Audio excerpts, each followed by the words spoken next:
Asia কাপের জন্য আপনার সেরা ১৫কে অর্থাৎ কোন ১৫ জন ক্রিকেটারকে আপনি এশিয়া কাপের দলে চান? আপনাকে প্রশ্ন দিয়েই এই আলোচনাটা শুরু করছি। এখন আপনি জিজ্ঞেস করতে পারেন আপনার সেরা ১৫কে, সেই আলোচনাতেই আসবো। তবে যতটুকু আলোচনা পাকিস্তান সিরিজ অর্থাৎ সবশেষ সিরিজের দল থেকে খুব বেশি পরিবর্তন হওয়ার সম্ভাবনা নাই। সবচাইতে বেশি সম্ভাবনা ১ কিংবা ২, এর চাইতে বড় পরিবর্তন আসার সম্ভাবনা নাই, যেহেতু বাংলাদেশ সবশেষ ২টা টি-20 সিরিজ জিতেছে। অর্থাৎ জয়ী ওই সিরিজটা থেকে খুব বেশি পরিবর্তন বাংলাদেশ দল আনবে না, যদি না খুব খারাপ কিছু হয় বা পরিকল্পনার বাইরে গিয়ে কোনো কিছু ঘটে। ওপেনার, একজন ব্যাকআপ ওপেনার নিয়ে খুব আলোচনা, কারণ নাইম শেখ ভয়াবহভাবে ব্যর্থ হয়েছে তার ফেরার পর। অর্থাৎ নাইমের কাছে যে প্রত্যাশাটা ছিল, সেই প্রত্যাশা তিনি সোজা থেকে পূরণ করতে পারেননি। অর্থাৎ একজন ওপেনার দলে আসছেন, যদিও নাইম ২৫ জনের যে প্রাথমিক স্কোয়াড সেখানে আছেন, তবে তার ১৫ জনের দলে জায়গা পাওয়ার সম্ভাবনা একদমই কম, এবং সেটা তার পারফরমেন্সের কারণেই। যদি না নাইম আসলে অতি মানবীয় কিছু করে ফেলে।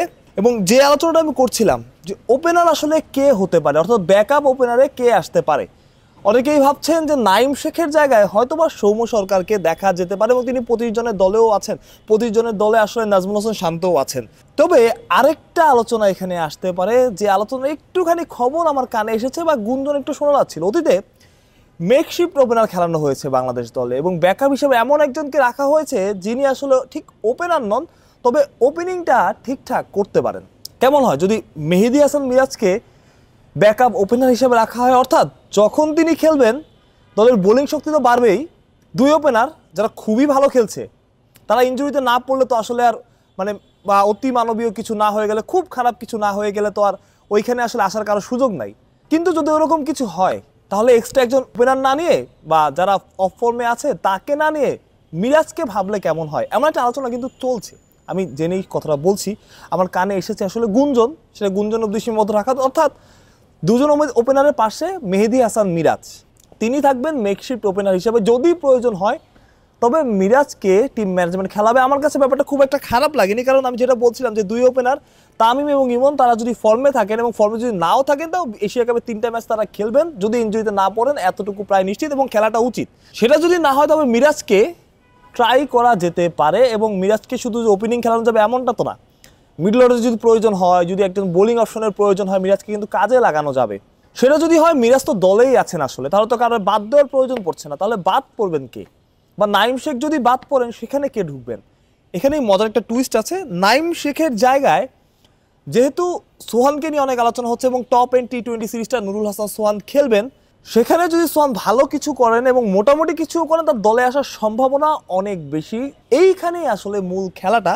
সোহান আসতে পারেন নাইম শেখের জায়গায় যদি তেমনটা হয়। আসলে একজন মেকশিফট ওপেনার, যেটা ওপেনার হিসাবে যদি মিরাজকে ভাবা হয় যে পাওয়ার প্লেতে মিরাজ যদি প্রয়োজন হয় তবে কাজটা করে দিতে পারবে, সেক্ষেত্রে নাইম শেখের জায়গায় দেখা যেতে পারে নুরুল হাসান সোহানকে। অবাক লাগলো, বাস্তবতা এমনই, কারণ যে দুজন উইকেট কিপার ব্যাটার আছেন, ইভেন ইমনও উইকেট কিপিং করতে পারেন, লিটন দাস এবং জাকের আলী অনেক, তারা ইনজুরিতে না পড়লে তাদের বাদ দেওয়ার প্রশ্নই নেই। সুতরাং সোহানকে যদি খেলাতে হয়, সেক্ষেত্রে আউট অফ দ্য বক্স চিন্তা করতে হবে টিম ম্যানেজমেন্টকে, এবং সেক্ষেত্রে নাইম শেখের পরিবর্তে সোহান হতে পারে অনেকটা ভালো চয়েস, যদি ওই সাহসটা টিম ম্যানেজমেন্ট করে। যে আলোচনাটা আসলে চলছে ক্রিকেট পাড়ায়, নাইম শেখের পরিবর্তে মেহেদী হাসান মিরাজ। এবং আমি যেটা বলছিলাম, আসলে মিরাজও রেগুলার যে টি-20 দলে খেলছেন ব্যাপারটা কিন্তু তেমন না, সেখানে শেখ মেহেদী খুব ভালো করছেন। সেই জায়গাটায় যদি মিরাজকে রাখা হয়, যে যদি শেখ মেহেদী অপশন দরকার, শেখ মেহেদী জায়গায় খেললো, একাধিক অপশন রাখা আর কি। এমন প্লেয়ারদের দরকার যে ভার্সেটাইল রোল প্লে করতে পারে আসলে। এবং যদি দরকার হয় আপনাকে, মিরাজ তো ওই উপরে খেলেইছে, তাই না? উপরে তার খেলার অভিজ্ঞতাও আছে। খুব অবাস্তব লাগতে পারে, অবান্তর লাগতে পারে, সবাই হয়তো একভাবে চিন্তা করছে, এবং এটাও হতে পারে যে নাইম শেখের জায়গায় সৌম্য সরকার আসতে পারেন, এবং অন্যদিকে আরেকটা পরিবর্তন হয়ে সেখানে নুরুল হাসান সোহান ঢুকতে পারে যদি মিরাজকে বসানো হয়। তবে সেটা খুব আনইভেন, মিরাজকে হয়তো বসানো হবে না। তো আমার কাছে মনে হয়েছে এই দুইটা পরিবর্তন বা একটা পরিবর্তন আসতে পারে। আপনার টি-20 দলটা কি, এশিয়া কাপের জন্য কোন দলটা চান?